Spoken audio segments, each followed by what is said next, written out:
Bismillahirrahmanirrahim. Assalamualaikum warahmatullahi wabarakatuh. Sobat YouTube Asosiasi Dosen Indonesia, Dewan Pengurus Wilayah ADI DKI Jakarta yang berbahagia. Saya Yuda Prapanca, Sekretaris Pengurus Wilayah ADI DKI Jakarta, masih bersama Bapak Dr. Dede Dwiansyah Putra MPD. Terima kasih Pak Dr. Yuda. Untuk membahas lebih lanjut tentang bagaimana pentingnya kita menjaga kebugaran, ya, tentunya dengan berolahraga, karena betapapun kemampuan kita secara akademik, ya, yang kita ditempa di berbagai perguruan tinggi, ditempa keilmuan di berbagai bidang keilmuan, di berbagai fakultas.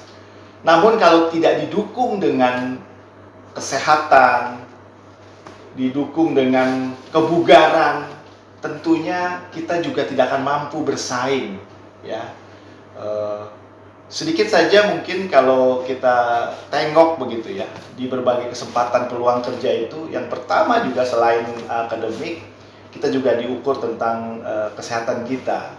Siapalah mungkin yang mau menerima kita kalau meskipun kita pandai tetapi kita tidak sehat, tidak bugar, sehingga secara produktivitas kerja kita akan tidak bermaksimal.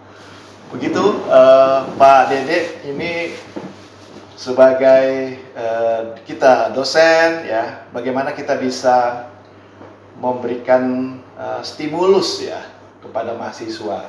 Dan kebugaran ini bukan miliknya saja teman-teman di Fakultas Ilmu Keolahragaan, ya, tetapi harusnya milik semua. Karena kita ini kan secara di dalam memasuki nanti dunia kerja, ya kan, ini akan mengalami persaingan, baik dari sisi persaingan dari sisi akademik maupun dari sisi kesehatan mental, gitu ya Pak Dede. Dan tentunya sportivitas ini kan olahraga yang betul-betul dampak positifnya begitu dari olahraga. Nah, bagaimana, pertanyaan saya diawali dari bagaimana kita sebagai dosen untuk memberikan stimulus untuk bisa membangkitkan semangat mereka olahraga, yang dimana memberikan stimulus kan tentunya kita juga sebagai dosen juga kan harus senantiasa olahraga, karena dari sisi wajah ini kelihatan juga ya Pak Dede kalau orang yang sering berolahraga atau tidak, ini juga kelihatan ya dari sisi kebugaran tentunya ya Pak Dede. Menurut Pak Dede gimana Pak?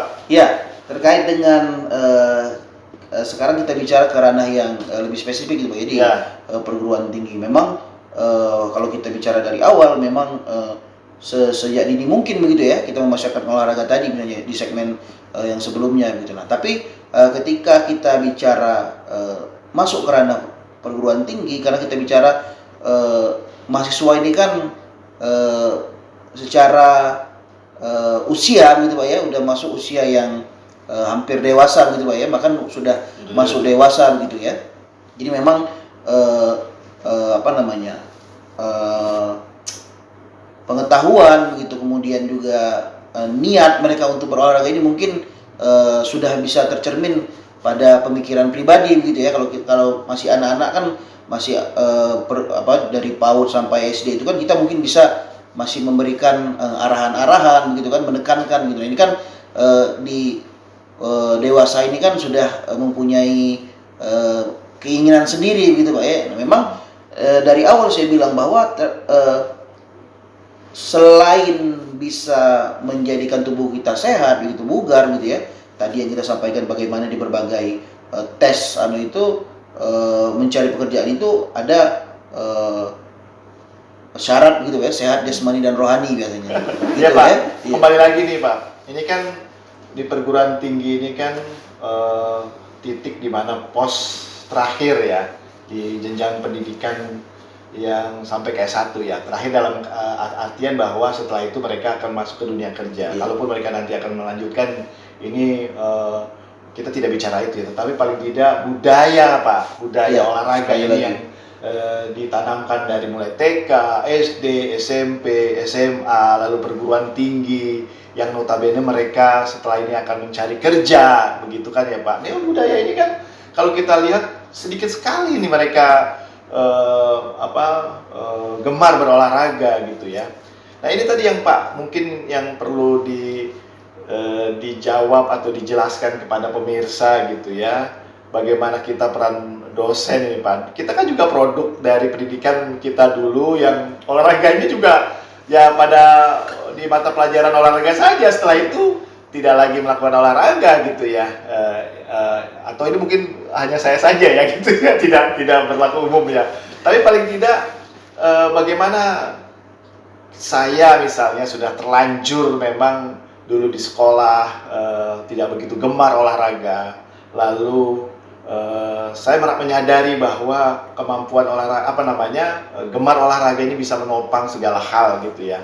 Namun saya harus paksakan diri untuk juga selalu menyempatkan diri untuk olahraga. Bagaimana kita bisa memasukkan ilmu-ilmu di tengah-tengah mereka sedang belajar keilmuan masing-masing, tetapi olahraga ini tetap diingat begitu ya, karena ada sehat jasmani dan rohani gitu. Mereka taat ibadah, taat menuntut ilmu, dan olahraga juga ini kan untuk kehidupan begitu Pak. Nah bagaimana ini para dosen ini mampu mengkaitkan tadi, apalagi tadi Pak Dedi punya usul bagaimana kalau di semua di bidang keilmuan perguruan tinggi itu Ada penjasnya, ada olahraganya begitu. mata kuliah umum Ya, seperti bahasa agama. atau jangan-jangan supaya ilmunya Pak Dede bisa masuk di mana-mana dan bisa ini ya, bisa dapat pekerjaan.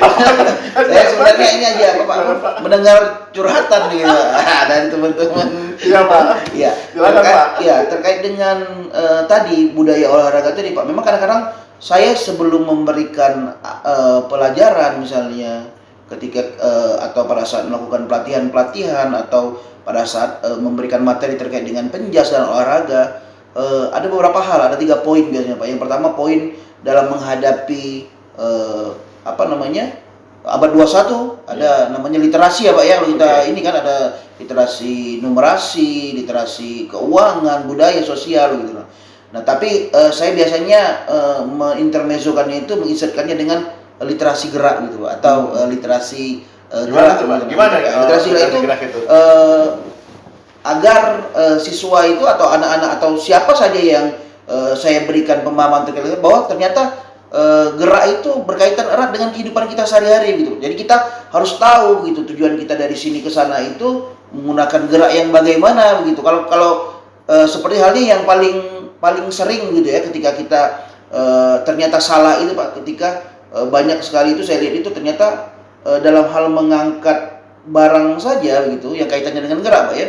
Biasanya mengangkat kardus, biasanya mengangkat galon, itu kadang-kadang kita gerakannya aja salah. Nah, ini gerakan yang salah ini juga dapat menimbulkan tadi efek pada tubuh kita cedera. Nah, makanya literasi gerak ini juga harus kita berikan gitu. Harus siswa itu memahami literasi gerak, bagaimana ternyata gerak itu mempunyai tahapan-tahapan gerak, aspek-aspek gerak yang dapat literasi gerak ya Pak. Nah, literasi gerak ini yang tadi yang dicontohkan tadi, bagaimana aktivitas kita, contoh tadi ya, membawa benda yang berat tadi ya. Contohlah misalnya kalau keseharian kita kan di rumah ada galon ya. Iya, betul Pak. Tadi saya sempat juga banyak melihat tutorial-tutorial ya. Karena otot kita itu kan memang ini merupakan investasi ya gitu. Sehingga jangan sampai kita ada salah gerak. Ini maksudnya ke literasi gerak tadi ya, luar biasa ya. Masuknya ke aspek kebugaran, kekuatan Pak. Kekuatan gitu. Ada aspek kekuatan otot. Nah, itu semua aspek kebugaran itu ternyata di kehidupan sehari-hari itu sangat melekat. Nah, itu bagaimana saya bilang tadi bahwa olahraga itu sebenarnya investasi untuk kita dan tidak secara instan langsung kita lihat seperti yang saya bilang ketika kita makan itu langsung timbul kenyang, padahal ada tadi misalnya kita setelah olahraga kita hormon endorfin, kita kemudian dopamin, rasa senang, rasa bahagia, serotin ketika kita olahraga itu bangun tidur lebih enak, tidur kita teratur gitu. Bahkan kalau kita lebih mengerucut lagi ada olahraga itu juga menghasilkan hormon testosteron, Pak, begitu. Jadi bagaimana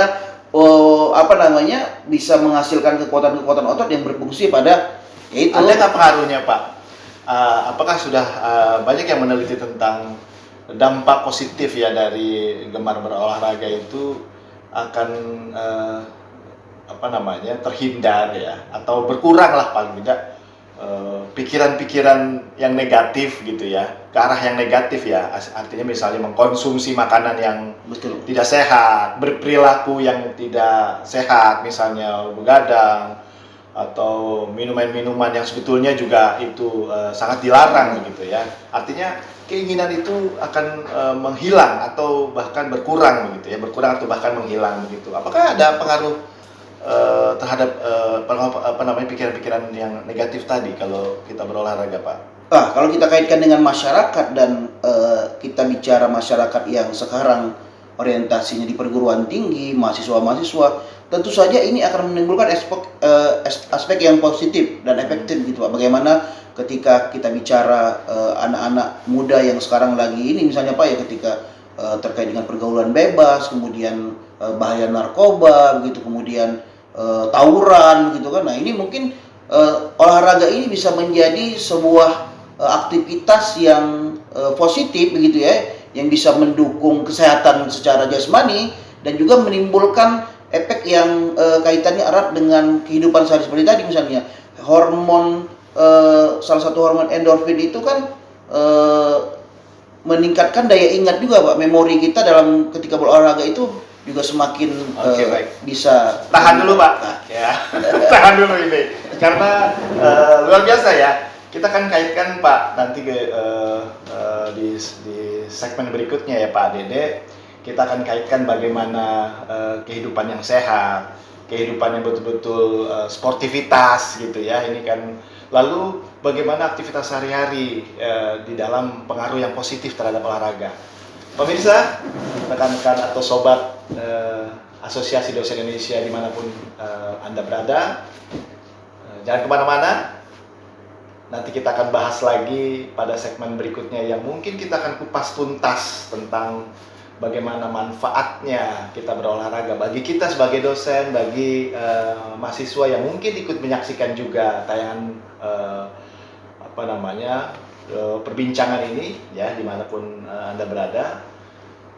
Ikuti terus, dan tentunya apa yang menjadi hal yang positif yang disampaikan oleh narasumber kita kali ini bisa diimplementasikan dengan baik. Terima kasih. Assalamualaikum warahmatullahi wabarakatuh.